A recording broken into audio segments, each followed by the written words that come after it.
Sopir angkot mengeluh trotoar di Terminal Mardika berubah jadi lapak. Pemerintah Kota Ambon kembali membangun ratusan lapak di sepanjang trotoar Jalan Pantai Mardika Ambon.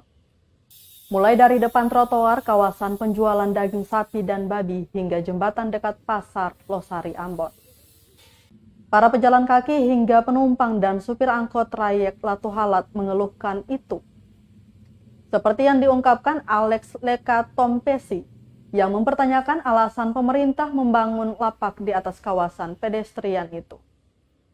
Menurutnya, pembangunan lapak ini akan menyusahkan masyarakat, terkhususnya pejalan kaki yang cukup banyak. Apalagi penumpang trayek Latuhalat yang didominasi pedagang yang membawa banyak barang. Menurutnya, bersuara pun tak mungkin didengar. Diketahui pemerintah mulai membangun ratusan lapak sejak akhir Januari 2022 lalu. Sebelumnya juga telah dibangun sebanyak 200 lapak di trotoar kawasan Pantai Losari Ambon.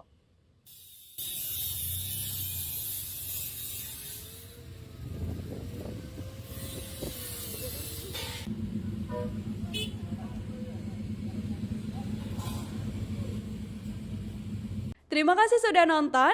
Jangan lupa like, subscribe, dan share ya.